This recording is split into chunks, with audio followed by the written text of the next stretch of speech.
Hello students. इस video में हम ओबीसी स्टूडेंट्स के लिए मिलने वाली और एक स्कॉलरशिप देखने वाले हैं, that is tuition fee and examination fees to OBC students. In this video you will have information about eligibility criteria for tuition fee examination fees to OBC student scholarship. इस वीडियो में हम tuition fee examination fees to OBC students means OBC students को मिलने वाली जो है scholarship है, इसके लिए कौन कौन से डॉक्यूमेंट्स रिक्वायर है और कौन से स्टूडेंट्स इस स्कीम के लिए एलिजिबल है, यह हम देखने वाले हैं. So let us start. Eligibility criteria. Applicant must be taking post matric education. आपने 10th स्टैंडर्ड के बाद आपका एजुकेशन जो आप लेते हो उस एजुकेशन के लिए ये स्कॉलरशिप मिलती है. Then parents annual income should be less than और इक्वल टू 8 लाख. आपके पेरेंट्स का जो इनकम है वह 8 लाख से कम होना चाहिए. 8 लाख या 8 लाख से कम होना चाहिए. Applicant should be belongs to OBC category. हमने पहले ही बताया कि ये स्कॉलरशिप ओबीसी कैटेगरी के स्टूडेंट्स के लिए है, तो applicant should be from OBC category. Applicants must be pursuing the education course approved by the government from post matric course. मतलब जो अप्लीकेंट है, जो आप स्टूडेंट्स हो जो इस स्कॉलरशिप के लिए अप्लाई करना चाहते हो, उनका एडमिशन गवर्नमेंट अप्रूव्ड कॉलेज में होना ज़रूरी है. आप प्राइवेट यूनिवर्सिटी या डीम यूनिवर्सिटी के स्टूडेंट्स नहीं होने चाहिए. Applicant must B resident of Maharashtra.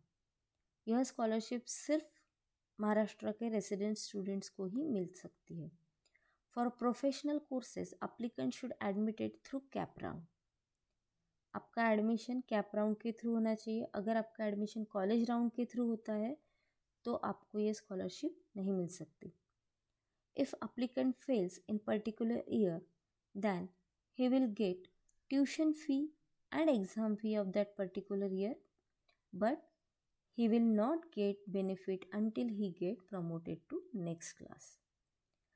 अगर आप किसी क्लास में फेल हो जाते हो, सपोज आप फर्स्ट ईयर में फेल हो जाते हो, तो आपको फर्स्ट ईयर का तो स्कॉलरशिप मिलेगा, लेकिन जब तक आप वो फर्स्ट ईयर का एग्ज़ाम पास करके सेकेंड ईयर में नहीं जाते हो, तब तक आपको अगले साल का स्कॉलरशिप नहीं मिल सकता है. मीन्स आप किसी भी साल में फेल हो गए तो आपको जब तक आप पास होकर अगले क्लास में प्रमोट नहीं होते हो तब तक आपको ये स्कॉलरशिप नहीं मिल सकता. If an applicant pursuing professional course fails in the examination 2 or more times in particular academic course duration will not eligible for freeship. आप इस स्कॉलरशिप के लिए एलिजिबल नहीं हो अगर आप 2 या 2 से ज़्यादा बार फेल होते हो एक ही क्लास में, तो आपको पास होना बहुत ज़रूरी है. Then documents require. अभी स्कॉलरशिप के लिए कौन कौन से डॉक्यूमेंट ज़रूरी है ये हम देखेंगे. सबसे पहला और इम्पॉर्टेंट है आपका कास्ट सर्टिफिकेट. देन आपके पेरेंट्स का इनकम सर्टिफिकेट, आपके फादर का इनकम सर्टिफिकेट होना ज़रूरी है.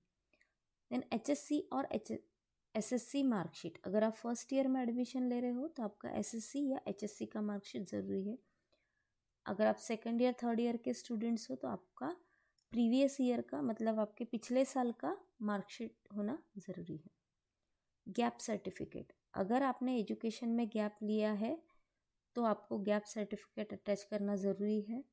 अगर आप रेगुलर स्टूडेंट है तो आपको ये पॉइंट नहीं अप्लीकेबल होगा. This is not for regular students.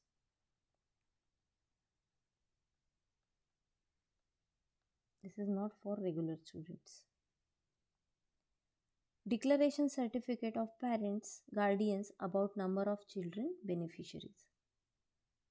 आपके फैमिली में से कितने स्टूडेंट्स स्कॉलरशिप के लिए अप्लाई कर रहे हैं या स्कॉलरशिप का लाभ ले रहे हैं, ये जानने के लिए आपके पिताजी का प्रतिज्ञा पत्र होना ज़रूरी है. If applicable father death certificate. अगर आपके फादर की डेथ हो चुकी है तो आपको वहाँ पे डेथ सर्टिफिकेट अप्लाई करना ज़रूरी है. और इस कंडीशन में अगर आपके फादर की डेथ हो जाती है तो इनकम सर्टिफिकेट आप आपके मदर का या आपके गार्डियन का दे सकते हो।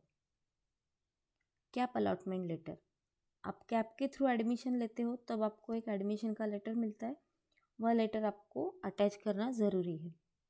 देन कास्ट वैलिडिटी सर्टिफिकेट, आपका कास्ट वैलिडिटी सर्टिफिकेट होना ज़रूरी है। लिविंग सर्टिफिकेट, आपका school leaving certificate. Then ration card for identity number of childrens in family, आपका रेशन कार्ड अटैच करना। देन नेक्स्ट फीस रिसिप्ट, जब आप एडमिशन लेते हो तो आप जब फ़ी भरते हो उसकी रिसिप्ट आपको कॉलेज से मिलती है, तो वो फी रिसिप्ट आपको यहाँ पे अप्लाई करते वक्त देना ज़रूरी है। नेशनलाइज बैंक अकाउंट, आपका नेशनलाइज बैंक में अकाउंट होना ज़रूरी है और वह अकाउंट आपका आधार कार्ड के साथ लिंक होना ज़रूरी है। So this is all about the documents required and eligibility criteria for the OBC students, tuition fee and examination fee scholarship for OBC students. If you have any doubts, you can give comment in the comment box. You can ask in the comment box. Thank you.